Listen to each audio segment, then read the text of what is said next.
नमस्कार, हमारे खास कार्यक्रम महादेव का चमत्कार लोक में आपका बहुत स्वागत है। बात करेंगे आज एक ऐसे लोक की जो काफी चमत्कारी है। प्रदेश के मुरैना में सदियों पुराना एक शिव मंदिर है जहां 11 महीने भक्तों की भीड़ रहती है, लेकिन सावन आते ही यहां कोई नहीं आता है, ना हैरान करता है और साथ ही कई सवाल उठते हैं। हमने जब पूछा तो लोगों ने कहा कि सावन में महादेव के खास भक्त दर्शन के लिए आते हैं और वो भक्त है जानवर। हमें लगा कि मंदिर जंगलों के बीच में है तो जानवर आएंगे ही, लेकिन लोगों ने कहा कि ये जानवर साल के दूसरे महीनों में क्यों नहीं आते। इसी का जवाब तलाशने के लिए हम निकल पड़े।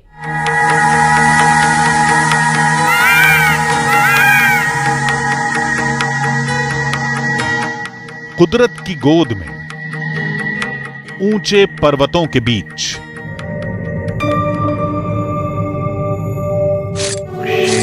सदियों पुराना एक शिवधाम। बम बम शिव शंकर शंभु महादेव शिव शंकर। लोगों के मुताबिक इसका शिवलिंग बेहद चमत्कारी है। हरि शंकर शंभु। इनसे मांगी हर मन्नत पूरी होती है। लेकिन अगर ऐसा है तो फिर लोग यहाँ आते क्यों नहीं, वो भी सावन में। अभी भी ये बहुत ही चमत्कारी शिवलिंग है। कभी कभी बताते हैं कि यहाँ पे सर्प भी पूजा करने आते हैं, नाग भी पूजा करने आते हैं। सिर्फ सांप दिखने की वजह से लोग आना बंद कर दें, ऐसा नहीं हो सकता। वजह कुछ और होगी। तब लोगों ने कहा कि सावन में शिवलिंग ज्यादा सिद्ध हो जाता है, तब तांत्रिक वहां साधना करने आते हैं। तब गर्भगृह के अंदर नाग उन्हें भगाते हैं और बाहर बाघ पहरेदारी करते हैं। तंत्र विद्या के लिए आते हैं बहुत से लोग, पर उन्हें करन ना देते भोलेनाथ। कोई न कोई जानवर सरप वैसे भजा देते हैं उन्हें। तो अपने पड़ोस गांव में बिन वो सिद्धि करी, यहीं रुके हुए 1 महीना, तो बिन वो शेर सेवा नहीं करन दे। हमने कहा कि जब शेर और सांप किसी को नुकसान नहीं पहुंचाते तो फिर आप लोग डरते क्यों हैं? हर किसी को अपनी जान की परवाह होती है। डर तो लगता है ना, जानवर जानवर होता है। कहीं से भी सांप निकल आए, कहीं से भी कोई गीदड़ आ जाए, कोई शेर या कोई भी जानवर आ जाए सामने, तो आपका क्या होगा? वही डर है।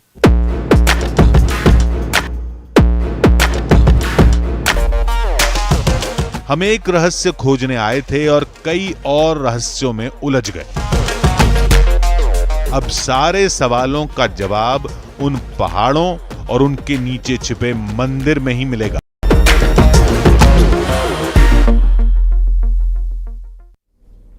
तो लोगों का दावा था कि सावन में नागेश्वर महादेव का शिवलिंग बहुत चमत्कारी हो जाता है, इसलिए पुराने पहाड़ पर कई शिवलिंग प्रकट होने लगते हैं, तांत्रिक महासिद्धि हासिल करने आने लगते हैं और नाग और बाघ शिवलिंग की पहरेदारी करने लगते हैं।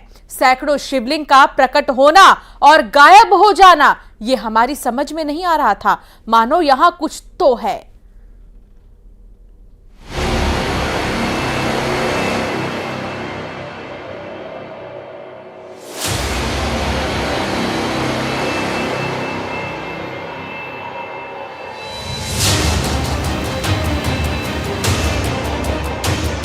सामने के बाद शिवलिंग डूबते हुए है।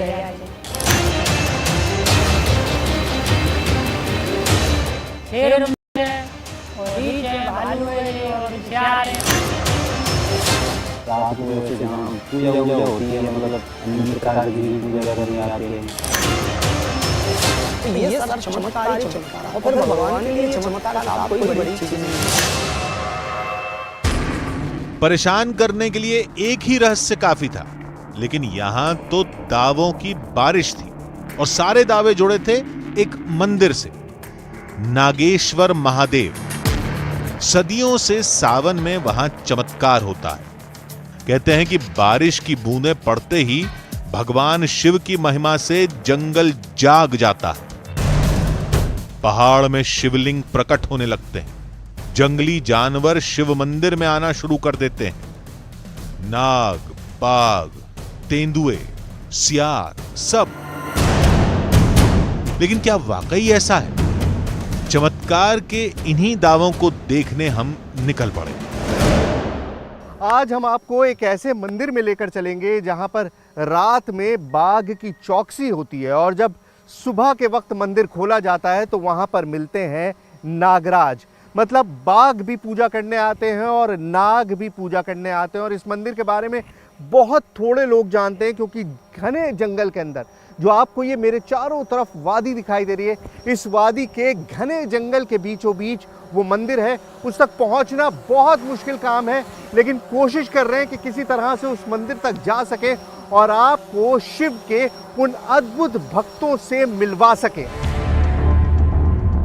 मंदिर जंगल के बीचों बीच पहाड़ी की तलहटी में बना था।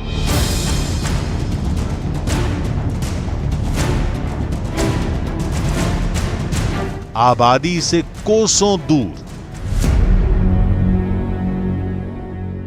तो नागेश्वर महादेव के लिए अब रास्ता यहाँ से जो गाड़ी का था वो ख़त्म हो चुका है। अब जंगल में पैदल रास्ता है। जंगल में रास्ता कहाँ है ये किसी को भी नहीं पता क्योंकि बहुत कम लोग हैं जो ऊपर तक जाते हैं। सिर्फ एक पगडंडी सी मुझे दिखाई दे रही है, उसी के सहारे कोशिश करते हैं कि हम उस एक्चुअल मंदिर तक पहुँच जाएं।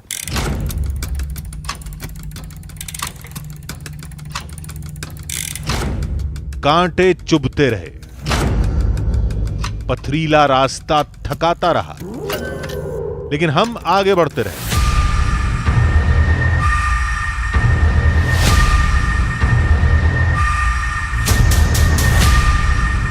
लोगों ने इसी जंगल में सैकड़ों शिवलिंगों को देखने का दावा किया था।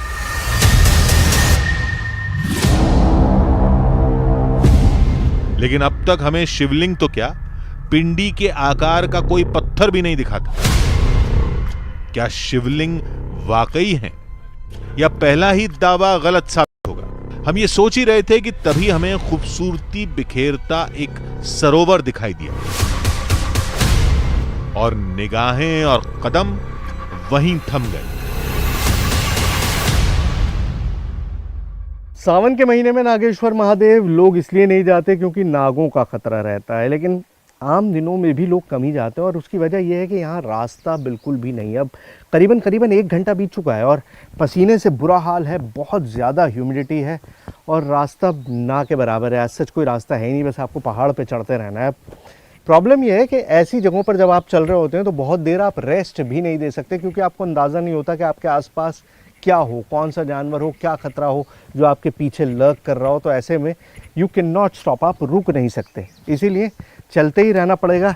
इस नदी के सहारे, झरना जो बह रहा है इसी के सहारे ऊपर चढ़ने की कोशिश कर रहा हूँ।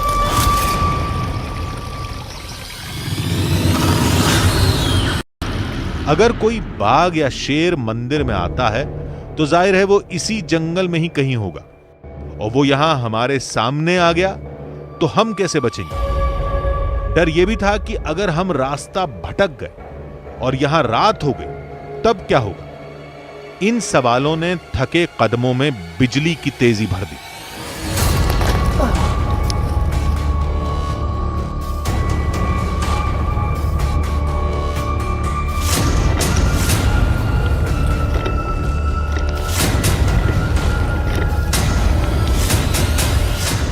कई घंटों की चढ़ाई के बाद हम पहाड़ के ऊपर पहुंच गए और फिर जो हमें दिखा वो यकीन से परे था।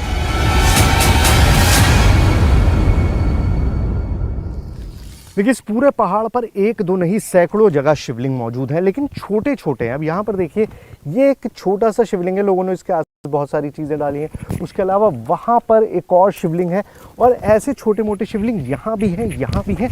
और आप अगर इधर आएंगे तो यहाँ पर भी कई सारे ऐसे शिवलिंग हैं। न बनावटी, न स्थापित किए गए, न छेनी हथौड़ी से बनाए गए, चारों तरफ चट्टानों से प्रकट हुए प्राकृतिक शिवलिंग थे। सब कुछ वैसा जैसा लोगों ने दावा किया था। तो इस पहाड़ी को चमत्कारी पहाड़ी किस लिए कहा जाता है मैंने आपको बता दिया। यहाँ पर सावन के महीने में हर तरफ शिवलिंग मिलते हैं। कैसे होते हैं मैंने आपको पहले भी दिखाया। जंगल में रुक सकते तो रुक जाते और तलाश पाते तो तलाश लेते, लेकिन इतना प्रमाण भी काफी था। वक्त कम था, मंदिर भी जाना था, वहां भी 2 रहस्य और सुलझाने थे। शिव के इन साक्ष्यों को यहीं छोड़कर हम मंदिर की ओर चल दिए।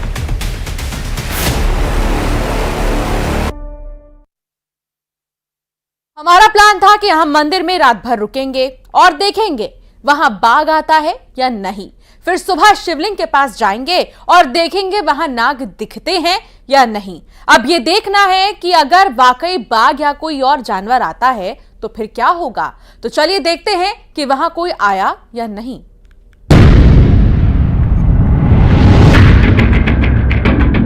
नागेश्वर महादेव साल के 11 महीनों में शिव स्तुति का साक्षी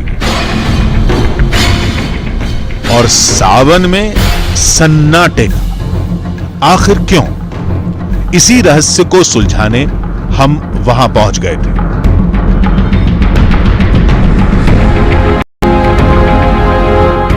सावन के महीने में भगवान शिव के करीब करीब हर मंदिर में भक्तों का तांता लगा रहता है, लेकिन नागेश्वर महादेव के इस मंदिर को देखिए, बिल्कुल खाली पड़ा है। ऐसा नहीं है कि इस मंदिर को लेकर आस्था नहीं है, लोगों को इस मंदिर से बहुत आस्था जुड़ी हुई है, लेकिन खौफ इतना ज्यादा है, डर इतना ज्यादा है कि बहुत कम लोग हैं जो यहां आने की हिम्मत जुटा पाते हैं। जी, और शाम के इस पहर तो वैसे भी यहां पर कोई भी नहीं आता। हमने बहुत कोशिश की कि हम गांव वालों को अपने साथ रोक लें, हमने इनफैक्ट कोशिश की कि फॉरेस्ट के कुछ लोग हमारे साथ यहां पर रुक जाएं, लेकिन कोई भी मंदिर में शाम के बाद रुकने को तैयार नहीं हुआ और हम भी सिर्फ और सिर्फ उस चमत्कार को देखने के लिए ये जोखिम उठा रहे हैं।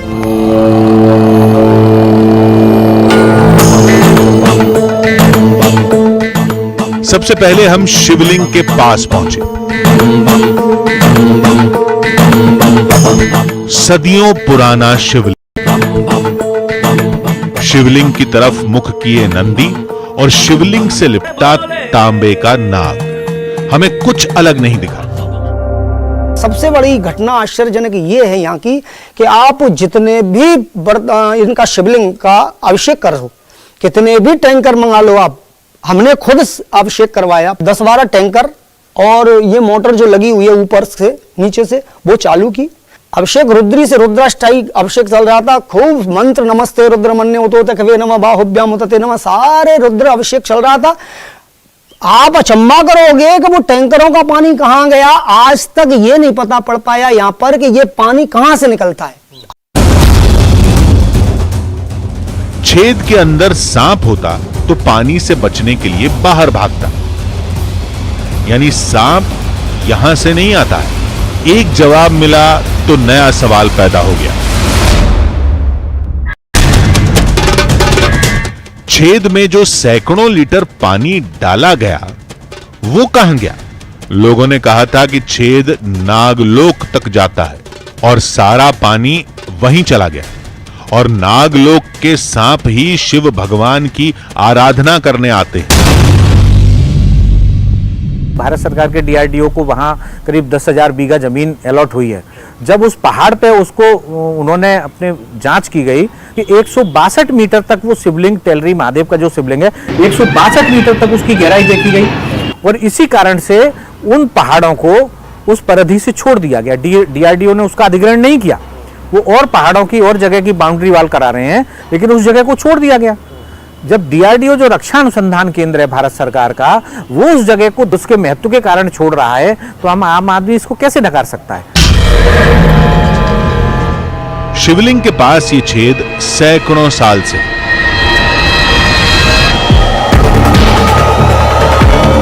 लेकिन इसी मान्यता की वजह से आज तक किसी ने इसे बंद करवाने की कोशिश नहीं की।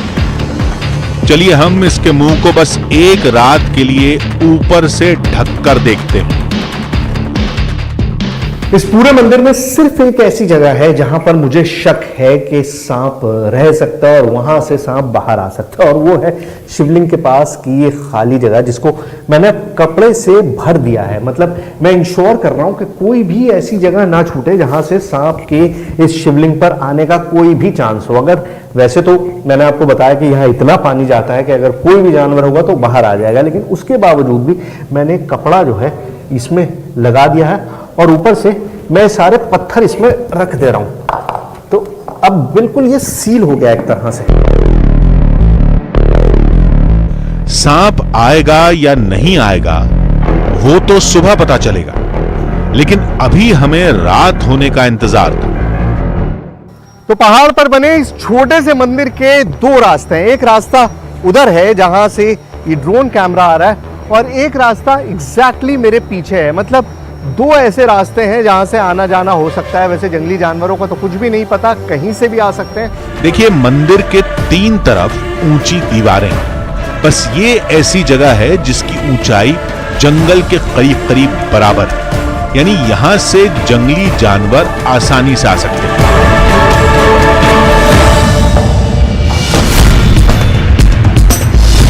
हम छत पर खड़े होंगे और नीचे नजर रखेंगे, कुछ दिखेगा तो छुप जाएंगे।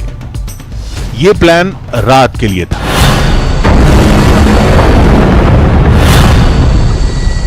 लेकिन तभी हमें कुछ ऐसा दिखा जिसने हमारे होश उड़ा दिए।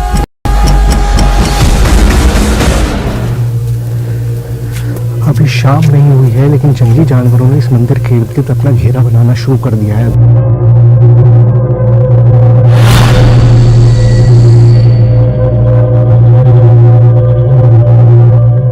तो ये दोनों चार इस बात का गवाह हैं कि यहाँ जंगल में जानवर मौजूद हैं, और वो जंगली जानवर इस मंदिर के इर्द गिर्द आने शुरू हो जाते हैं शाम ढलने के बाद ही। पहला सबूत हमारी आंखों के सामने है। ये जानवर छोटे थे, हम पर हमला नहीं कर सकते थे, लेकिन रात में अगर कोई बाघ आ गया तो क्या होगा? हमने फौरन दरवाजे बंद करने शुरू कर दिए।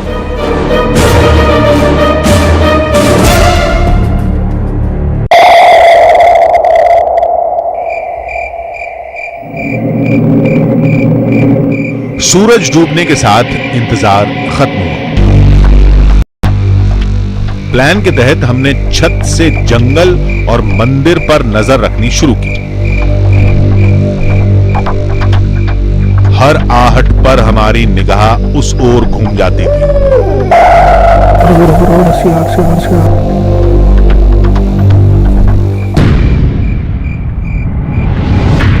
जंगल में छुपा कोई जानवर हमें आसानी से देख सकता था, लेकिन इस अंधेरे में उसे देख पाना हमारे लिए नामुमकिन था।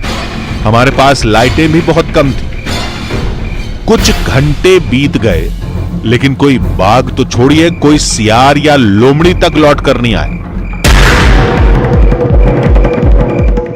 हमने नीचे उतरकर गर्भगृह के पास घूमना शुरू किया, शायद कोई सांप ही दिख जाए। लाइट को सेंटर कर, सेंटर कर। हाँ, इस तरफ, लेफ्ट की तरफ कर।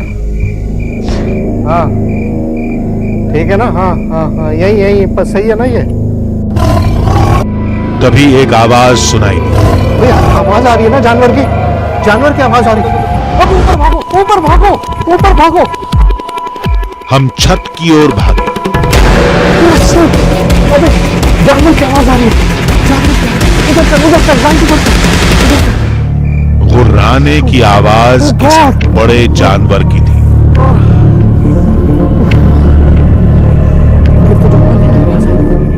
वो बाघ या तेंदुआ कुछ भी हो सकता था।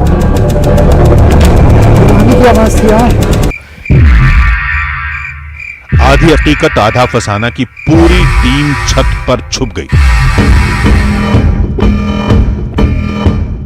लेकिन अगर कोई जानवर सीढ़ी के रास्ते ऊपर आ गया तो फिर न जाने क्या होगा। अबे अपने चारों तरफ देखो, पहले चारों तरफ घुमा दो। हाँ यार, लगा था ना? मैं तो नीचे आने वाला था आपके पास भागते। नहीं तो मैं तो खुद ऊपर ही, देखो ऊपर सेफ है, अगर होगा तो नीचे। शिट यार, अब क्या किया जाए, फंस गए हम तो। हम छत पर कई घंटों तक छुपे रहे, बीच बीच में मंदिर परिसर में देखते रहे, लेकिन कोई हरकत नहीं हुई। शायद वो जानवर मंदिर में आया ही नहीं, लेकिन ऐसा दोबारा हो सकता था। हम नीचे उतर आए। अब खुले में रहना खतरे से खाली नहीं था। मैं और मेरी टीम जो है इस शिवालय के अंदर रहे तो मुझे लगता है कि हमारे लिए सब कुछ बहुत सेफ हो जाएगा। सिर्फ इन गेट्स को बंद करके जानवरों से हम छुटकारा पा सकते हैं। जो आवाजें हमें जिस तरह की आ रही थी उससे हम बच सकते हैं। बंद क्यों कर रहे हो? सब बंद कर दोगे तो बचेगा कैसे? सांप आता है कि लोग कहते हैं। तो यहाँ ना रहे अंदर? नहीं सर, अंदर नहीं, अंदर ज़्यादा दिक्कत है। अंदर दिक्कत है जी। चलो फिर आ जाओ, फिर बाहर आ जाओ। मैं तो सोच रहा था गेट बंद कर दें, बट चलो छोड़ो। किसी और कमरे की चाबी हमारे पास नहीं थी। गर्भगृह में सांप के आने का खतरा था, इसलिए हम वापस छत पर आ गए और वहीं पूरी रात गुजारी।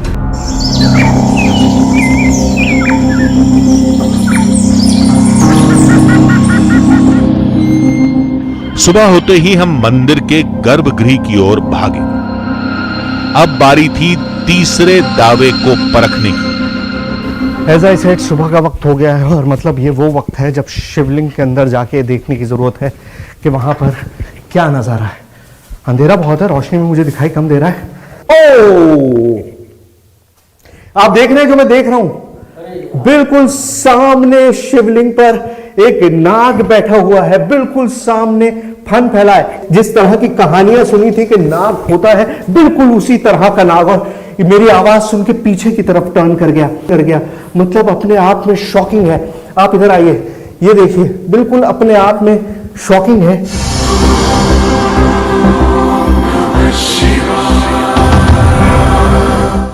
शिवलिंग और उस पर फन फैलाए बैठा काला नाग, जैसा सुना था ठीक वैसा। शिवलिंग के पास बना छेद पूरी तरह बंद था, यानी सांप बाहर से आया था। मैं इसका कोई एक्सप्लेनेशन नहीं देना चाहता और ना ही इसमें कोई दखल अंदाजी करना चाहता हूं। ये मेरा काम नहीं है और इनफैक्ट किसी का भी काम नहीं होना चाहिए, क्योंकि ये आस्था का भी मामला है और ये हमारे नेचर का भी मामला है। इसलिए ये सांप यही है। मुझे नहीं पता अब ये कहाँ जाएगा, गायब हो जाएगा या फिर कहीं पे चला जाएगा, लेकिन इनफैक्ट मेरे जाने का टाइम आ गया, बिकॉज आई डोंट थिंक कि अब मुझे और ज़्यादा तकलीफ देनी चाहिए। हो सकता है कि ये सिर्फ और सिर्फ मुझे एक इंडिकेशन देना हो कि ठीक है, आपके लिए ये सब कर दिया हमने, बाहर भी आपको दिखा दिया, यहाँ भी दिखा दिया, अब आप चले जाइए। तो आई थिंक अब वक्त है कि हम यहाँ से चले जाएं। लेकिन ये नज़ारा मैं शायद ज़िंदगी में दोबारा कभी नहीं भूलूंगा। आप देखिए कि क्या चीज़ है ये। सुबह शिवलिंग के पास नाग का मिलना क्या वाकई इत्तेफाक था? हमने शहर जाकर स्नेक एक्सपर्ट से इस बारे में बात की। तो सावन का महीना रहता है, यानी रेनी सीजन, पर्याप्त बारिश है, पर्याप्त मॉइस्चर है, तो वहाँ क्या रहता है, स्टोन पार्टिकल्स में जब मॉइस्चर बनता है तो वहाँ से इंसेक्ट बहुतायत में इंसेक्ट अपनी कॉलोनी डेवलप करते हैं और स्नेक जो है इंसेक्ट की फीडिंग ज़्यादा करता है। तो वहाँ प्राकृतिक रूप से इसको अपना भोजन प्रचुर मात्रा में और बड़ी सरलता और सहजता के साथ उपलब्ध हो जाता है। इसलिए शिवलिंग, शिवालय या अन्य जो धार्मिक और ऐतिहासिक स्थल हैं, वहाँ सावन के महीने में, बरसात ऋतु में इस प्रकार के स्नेक्स का दिखाई देना एक सामान्य बात है। स्नेक एक्सपर्ट कुछ भी कहें, लेकिन आस्था की नींव विश्वास है, कोई वैज्ञानिक तर्क नहीं। कोइंसिडेंस भी तो हो सकता है कि भाई जंगल है आसपास, बारिश है, सांप निकल रहा है, जानवर निकल रहा है, तो कोइंसिडेंस भी तो हो सकता है। नहीं, मैं आपको ये बताऊं तो वो कोइंसिडेंस जैसे होगा तो वो साफ जगह की तरफ नहीं जाएगा, फिर वो जंगल में ही जाएगा, पेड़ों पे जाएगा, झाड़ियों में जाएगा। लेकिन वो सीधा साफ जगह में से होके, मंदिर से होके सीधे शिवलिंग तक आ रहा है, ये बड़ी चीज़ है भाई। उसकी कहीं ना कहीं वो शिवलिंग से जुड़ा हुआ है, तो वो शिवलिंग तक आ रहा है और वो ये संदेश भी दे रहा है कि ये शिवलिंग पुरातन शिवलिंग है, स्वयं शिव हैं और स्वयं शिव वहाँ स्थापित हैं, इस वजह से नाग वहाँ आ रहा है। ओम नमः शिवाय ओम। हमें पहाड़ पर शिवलिंग दिखे, रात में जंगली जानवर के गुर्राने की आवाज सुनाई दी और सुबह शिवलिंग पर सांप भी नजर आया। हमारे लिए इन सारी बातों को शब्दों या तर्कों में समझा पाना मुमकिन नहीं था। वैज्ञानिक इन सारी बातों को कुदरत का चमत्कार या फिर इत्तेफाक करार देते हैं, लेकिन कोई कुछ भी दावा करे, नागेश्वर महादेव के भक्तों के लिए इस धाम से जुड़ी हर मान्यता और उनकी आस्था अनंत काल तक यूं ही अखंड, अडिग और अमर बनी रहेगी। हमारी खास पेशकश में फिलहाल इतना ही। आप देखते रहिए न्यूज़ 18।